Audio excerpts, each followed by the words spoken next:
Hello again. My next guest loves barn owls, and, let's face it, many other species of owl as well.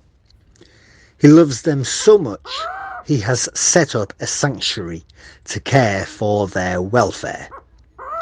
Barn owls are found around the world, and the UK population was last surveyed in the mid-90s, when it was estimated to number more than 4,000 pairs and may now exceed 10,000 pairs. It is doing well in the wild in the UK. If you want to study barn owls, you could make a start by reading up as much as possible, as much as you can, to identify knowledge gaps. Also, jobs with barn owls include being a specialist vet, an academic, or running your own rescue centre, much like my next guest. Andy Campbell runs the Owl Experience Rescue Sanctuary in the heart of England. He keeps owls, diurnal birds of prey, and meerkats. I began by asking him what jobs there are working with owls.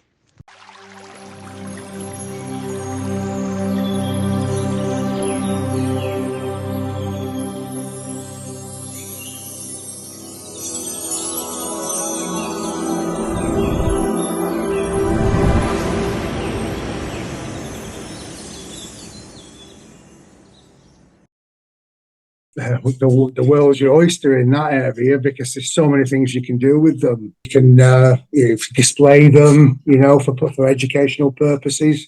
Before you do this kind of thing, you've got to make sure that you know what you're doing, the aspects of what the bird requires, what the bird needs. How can people find out about the requirements? What I would suggest people do is they would go and spend time at a sanctuary like our sanctuary, for instance. We offer placements for colleges, universities. Andy, you run a sanctuary. Can you explain a little bit about what a typical day involves? What does the work involve for you? I'm a zoo license holder, so we have to conform with all the zoo licensing regulations. First of all, we do is we walk around and make sure all the birds are, they're safe and there's no damage being caused to them. Then we do all the health and safety for the public to come in, welcome the visitors as they come in, and obviously educate them. What does a person have to do, Andy, if they're watching this and they fancy setting up an owl sanctuary, they couldn't imagine anything better? How does one go about setting one up? Well, first of all, you have to be 100% sure you know which angle you want to go down, because setting up a sanctuary is not as easy as plain sailing. Obviously, you've got a lot of stipulations about animal guidelines, the size of the enclosures, the aviaries. If you just want to be a Joe Public that goes in, he's got a bit of land, that wants to start rescuing animals, fair enough, you know what I mean? You can do, whatever you want to do. But if you want to go down the route of having public coming in and actually spectating your birds, that's a totally different ballgame whatsoever. What sort of skills and personal qualities does a person need, Andy, to work with owls? Well, to work with any birds of prey is a good thing to have a knowledge of the bird that you've got, how to look after it properly, its dietary requirements, because every single bird has different dietary requirements. Especially with birds of prey, we have to add additives to the foods and what have you, vitamins and things, which keeps them healthy. Because obviously we have to keep it as natural as we can as the wild. Andy, how did your own career develop? I joined the army. Basically, everybody that spends time in the army has to do a stint in the officers' mess. And one of the officers had a falcon. He used to take me out with him hunting with this falcon, and and it just progressed from there. But I wanted to be slightly different, so I bought an owl. And believe it or not, I've still got this owl today. Really? That's fantastic.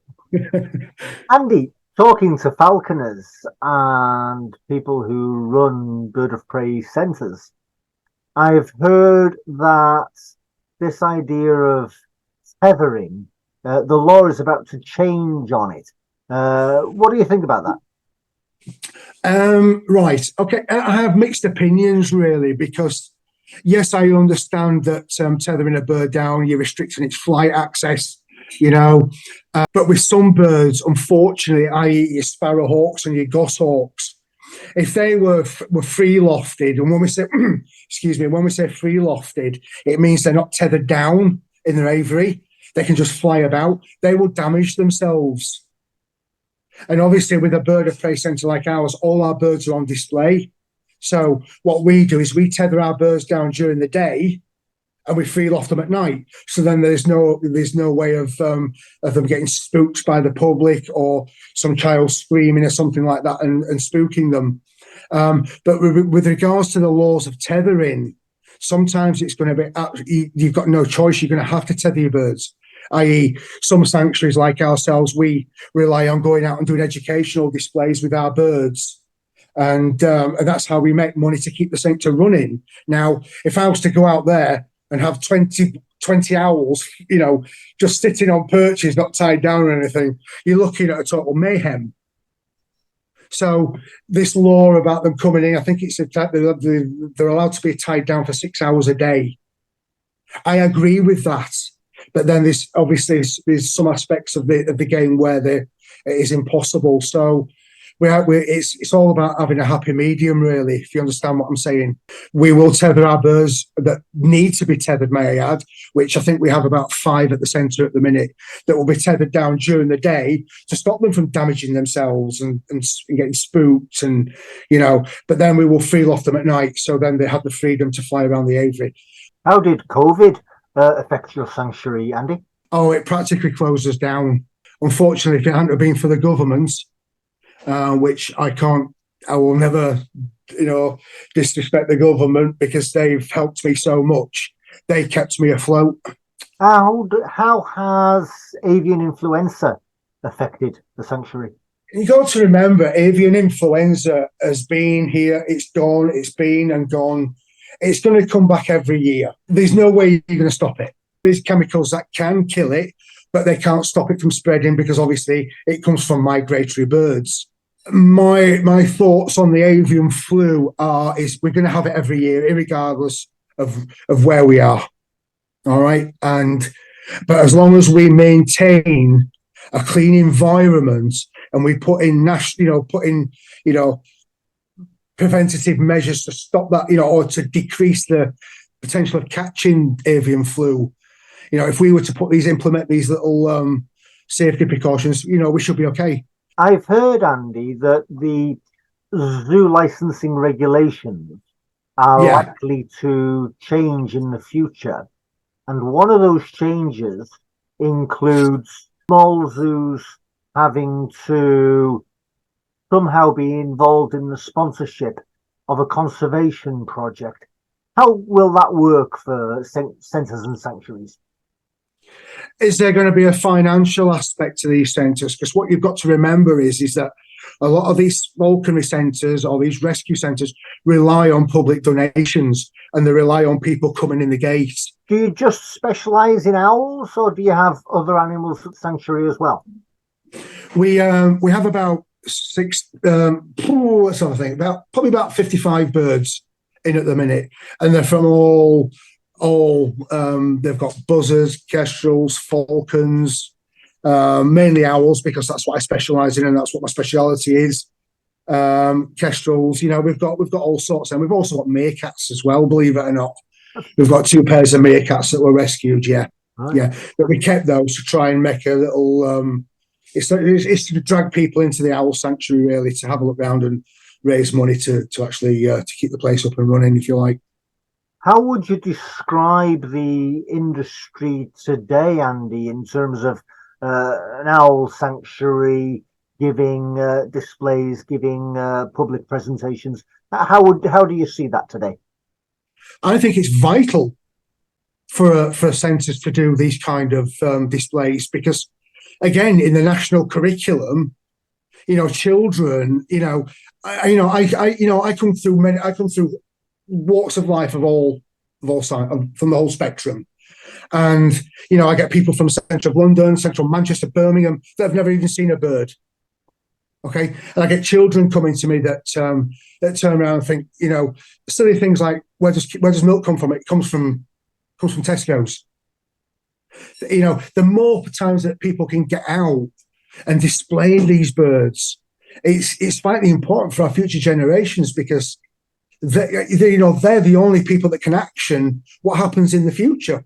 It's not going to happen in my lifetime. It's not going to happen in your lifetime, but your children, maybe. You see where I'm coming from? It's a vicious circle, really. Again, going back to all the government guidelines, about tethering birds down again.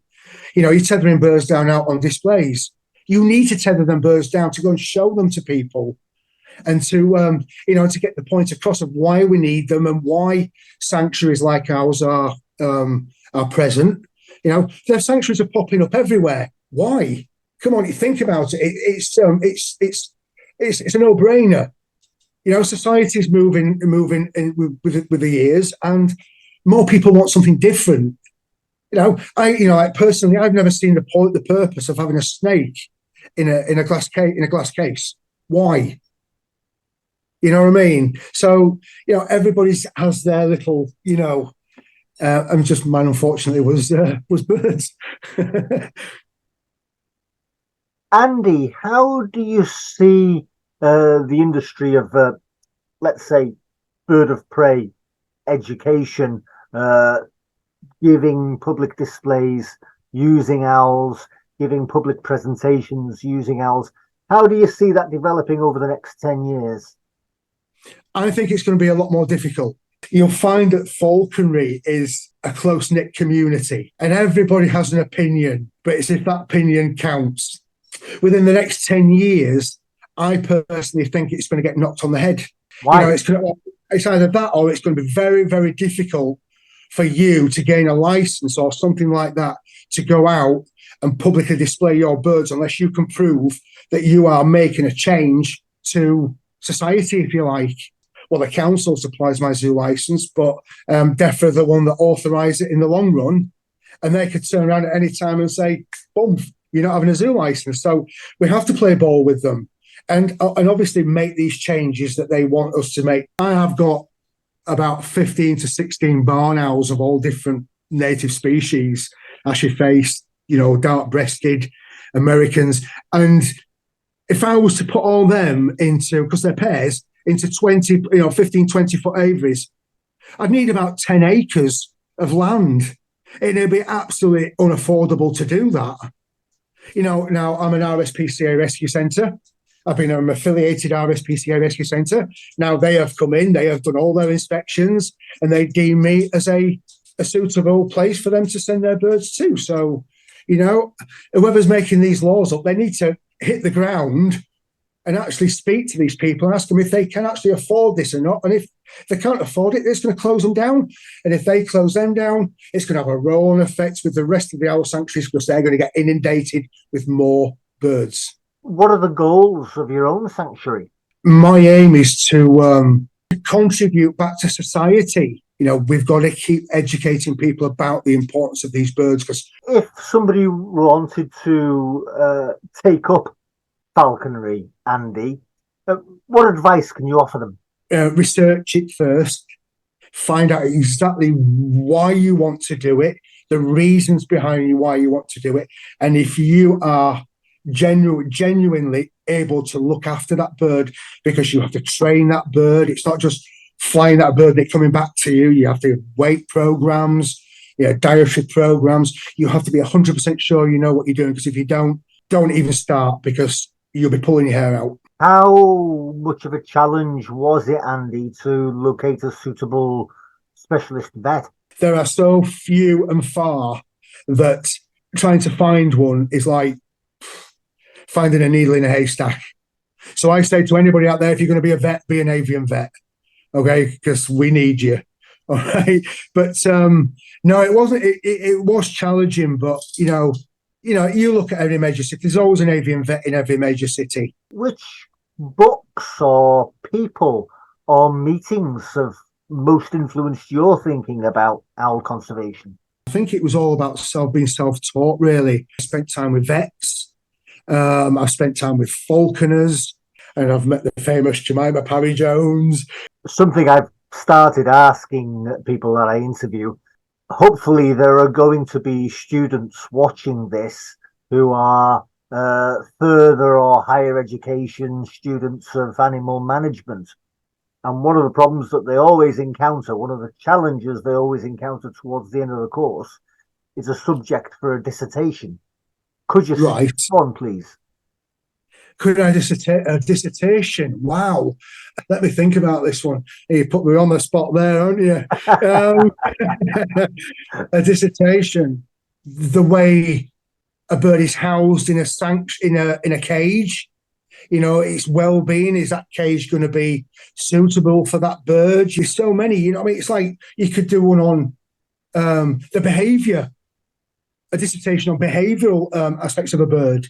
Andy, is there anything you'd like to add?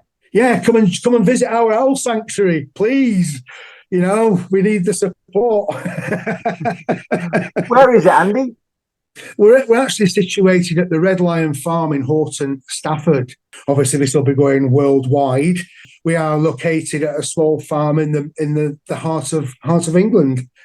So, but you can follow us on Twitter, Facebook, or what's the Facebook page called, Andy? Our Facebook is the Owl Experience Rescue Sanctuary, and our web page is www.theowlexperience.net. Andy Campbell, the director of the Owl Experience Rescue Sanctuary in Stafford in England. Thank you very much for being on the Practical Animal Channel. Andy Campbell. No, thank you very much for your time. Thank you.